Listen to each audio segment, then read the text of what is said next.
warahmatullahi wabarakatuh. Di sini saya akan menjelaskan mengenai definisi komunikasi massa, komponen komunikasi massa, dan jenis-jenis atau fungsi komunikasi massa. Untuk memenuhi UTS ujian tengah semester mata kuliah komunikasi massa. Baiklah, saya akan langsung menjelaskan mengenai komunikasi massa. Definisi atau pengertian komunikasi massa. Komunikasi massa terdiri atas dua kata, yakni komunikasi dan massa.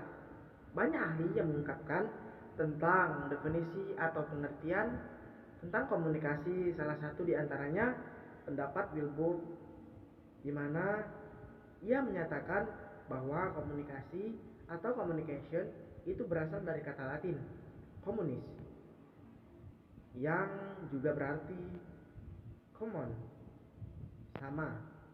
Dengan demikian, apabila kita berkomunikasi, maka kita harus mewujudkan persamaan antara kita dengan orang lain. Dalam Sunarjo dan Jumaisi S pada 1981, halaman 37. Lalu, apa sih menurut para ahli komunikasi massa itu? Nah, jadi seperti yang sudah kita lihat di samping atau di atas, komunikasi menurut M.O. Pelapah merupakan pernyataan manusia yang ditujukan kepada massa. Bentuk-bentuk komunikasi massa adalah seperti jurnalistik, public relation, ada penerangan, bentuk-bentuk penerangan atau propaganda, agitasi, advertising atau publicity, pertunjukan, dan lain-lain. Nah, kita lanjut kepada ciri-ciri komunikasi massa. Di mana jika kita bertanya, apa sih ciri-ciri komunikasi massa itu?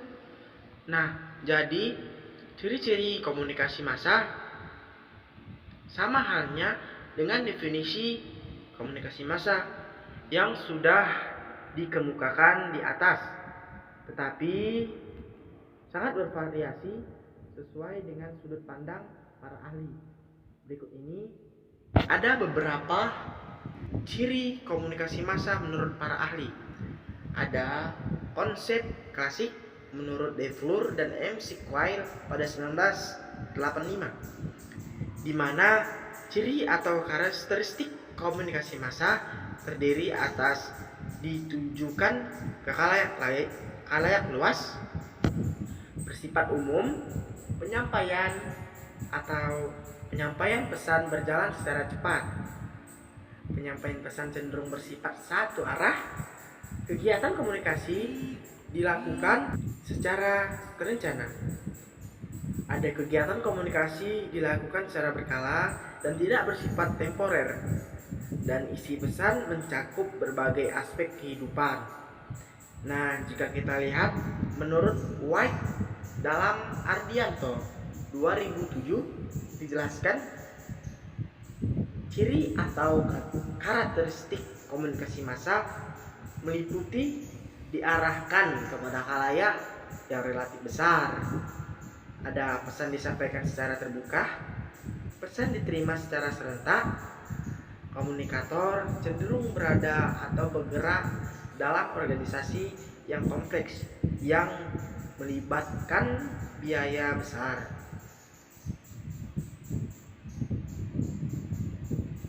Lalu, pandangan Astrid S. Susanto.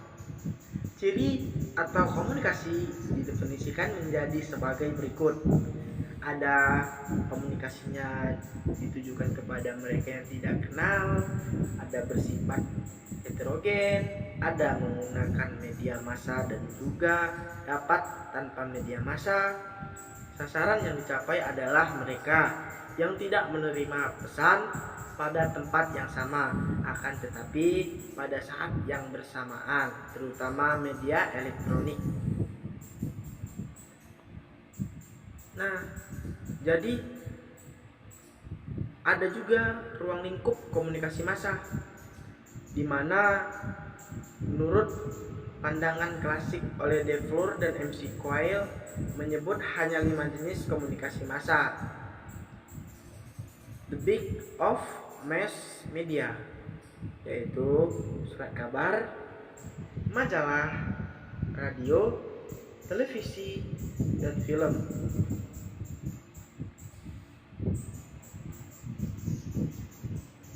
Lalu kita bertanya, kenapa kita belajar komunikasi massa?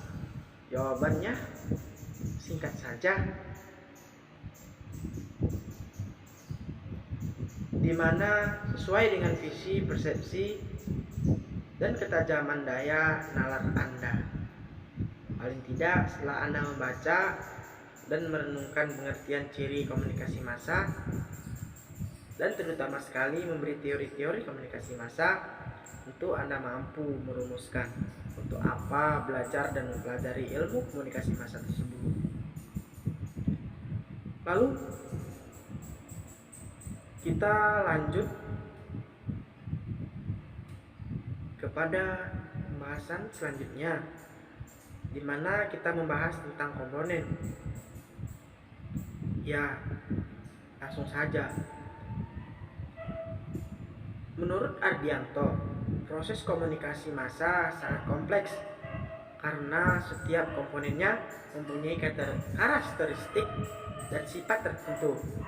Salah satu pendapat tentang elemen atau komponen komunikasi massa tersebut meliputi komunikator, pesan, media, khalayak, dan filter.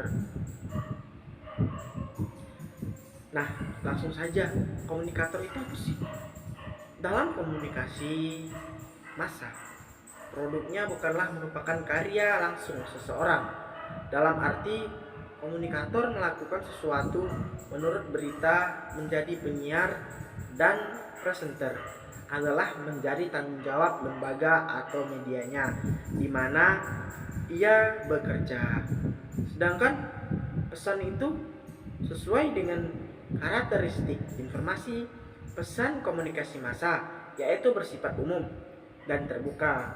Maka pesan tersebut harus diketahui oleh semua orang atau khalayak. Nah, jadi ada lagi nih media, di mana media yang dimaksud dalam komunikasi massa yaitu media yang memiliki ciri khas dan mempunyai kemampuan untuk memikat perhatian khalayak secara serentak. Tak ada artinya jika tidak ada khalayak atau massa yang banyak, di mana khalayak yang dituju oleh komunikasi massa adalah massa atau sejumlah besar khalayak, disebabkan jumlah khalayak yang sangat besar yang justru bersifat anonim dan heterogen. Maka sangat penting bagi media untuk memperhatikan pemirsanya.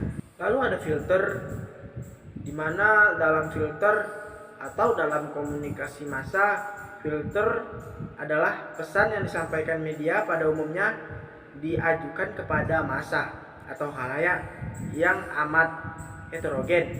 Khalayak yang heterogen ini akan menerima pesan melalui media sesuai dengan latar belakang sosial, ekonomi, pendidikan, agama, usia, dan latar belakang budaya.